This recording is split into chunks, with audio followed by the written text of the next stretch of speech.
Did you, when you went and kind of swatted at Caitlin, did you intend to hit her in the eye? And Caitlin Clark was assaulted yesterday in her very first playoff game in the WNBA. That's what Caitlin Clark said, that it was a cheap shot. It was not a basketball play. She should have been ejected, number one.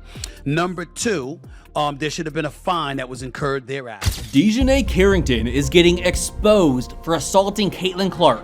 But is everyone overreacting? This isn't the first time Clark has been assaulted on live TV, but you won't believe how violent this one was.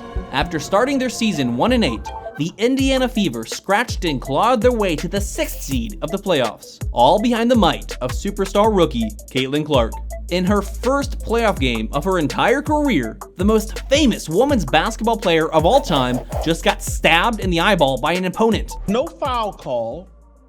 There was no real discussion of it on the ESPN broadcast. ESPN wrote a story after the game that did not mention that the biggest star in the history of the WNBA, the first woman to ever be the biggest star in American sports, was assaulted 2 minutes into the game on a dirty play with one of these women with these long fake fingernails that stabbed her in the eye. In case you somehow didn't see it, this was the play. Harassed by Carrington, finds Boston.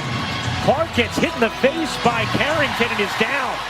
From this view, it seems harmless, right? Carrington was going for the ball, then got Clark in the eye, right? But look a little closer. Exaggerating.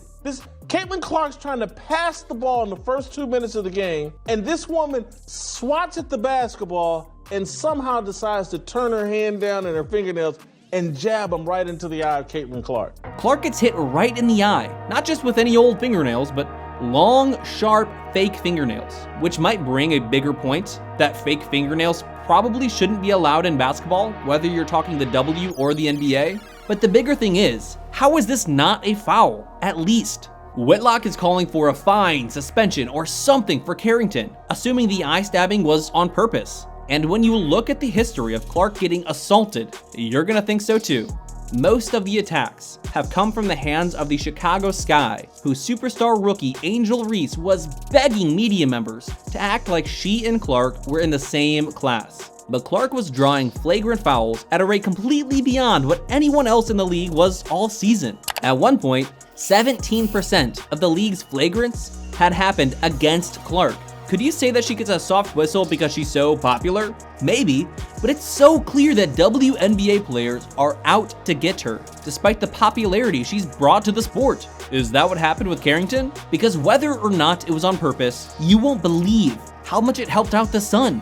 The Connecticut Sun were the 3 seed, a heavy favorite against the young, up-and-coming Fever. The Sun were supposed to win the series, right? Well, not necessarily, because the Fever finished the season 20-20, right at 500.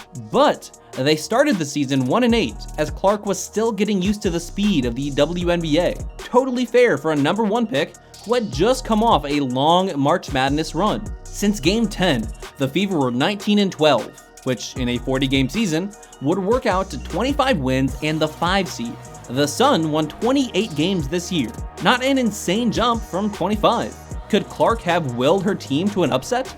We're never gonna know because the eye poke happened a minute and a half into the game. The score was 3-2 Connecticut. Clark had the ball, looking to take an early lead when the eye poke knocked Clark out of the next fast break, which gave the Sun a 5-2 lead. And then, the Sun didn't look back. You're not going to believe how bad Clark played down the stretch. It might convince you the eye poke was on purpose. Clark unanimously won Rookie of the Year with an insane 19-8-6 stat line. Congratulations, Caitlin. You are the 2024 Kia WNBA Rookie of the Year. She was 4th in MVP voting, top 10 in scoring, and 1st in assists per game, even breaking the single-season record as a rookie. All that to say, Clark always brings it. So why did she suck in her first playoff game? Do you think that your meal ticket should be stabbed in the eye intentionally on the court 2 minutes into the game and there's no problem here? The game ended in a blowout, never getting as close as it was pre-eye poke. Connecticut won 93-69, and Clark was bad, only 11 points. But more importantly, she only hit 4 of her 17 shots. That 23% from the floor was the second worst of her career. She was 2 of 13 from deep, by far her most misses from 3. Isn't it obvious why? She couldn't see. Clark got stabbed in the eye 2 minutes into the game, costing her the chance at a win. But the problem isn't Carrington. The problem is the league. Because you won't believe how the WNBA reacted to this. Everybody's wondering the same thing. What is the WNBA going to do? That's what Caitlin Clark said, that it was a cheap shot. It was not a basketball play. She should have been ejected, number one. Number two, there should have been a fine that was incurred thereafter. Number three, not to say that there won't be, or hasn't been at this moment in time, I don't know of one. I know the team was fined for media availability purposes because people weren't available to talk. So far, the answer has been nothing. Foul call. There was no real discussion of it on the ESPN broadcast. ESPN wrote a story after the game that did not mention. Like Whitlock said, there was no foul called on the play. Stephen A thinks there should be some sort of punishment, but only one person's opinion really matters. And what she had to say on the subject might shock you. Did you, when you went and kind of swatted at Caitlin, did you intend to hit her in the eye? And if so, could you just, or if not, either way, could you talk about what happened on that play? I don't even know why I would intend to hit anybody in the eye. That doesn't even make sense to me, but no, I didn't. I didn't know I hit her, actually. I was trying to make a play on the ball, and I guess I followed through and I hit her, so obviously it's never intentional. That's not even like the type of player that I am. So yeah. Obviously, Carrington is going to say it wasn't on purpose, right? But Caitlin Clark's response is what will blow this whole thing wide open. Circling back on the play with your eye, what would you say to the crowd of people that think a hit like that was intentional? Maybe even It wasn't intentional by any means. You just watched the play. It wasn't intentional. Wait, really? Clark herself says it was unintentional and literally laughed at the idea that it was on purpose. Because the truth is, this was not an assault. It was not a violent act, and it wasn't intentional.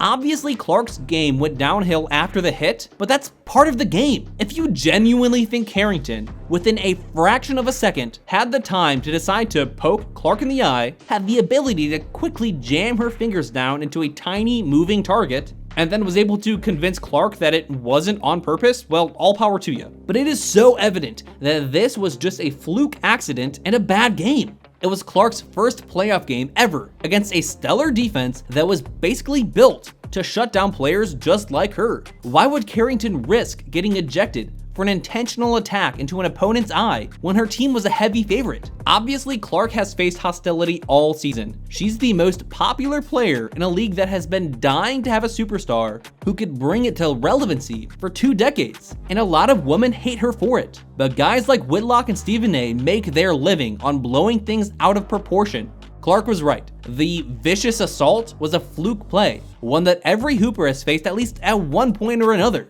Yeah, long fingernails should probably be regulated, but if you think Carrington's play was anything more than an accident, you might need to watch it again. What do you think? Was Carrington's foul intentional or just a fluke play? Should she be punished or should we all just move on? Let us know in the comments and watch one of these videos next. Listen to the Wrong Opinion, Useless NBA Trivia, and Garbage Rankings for more NBA content.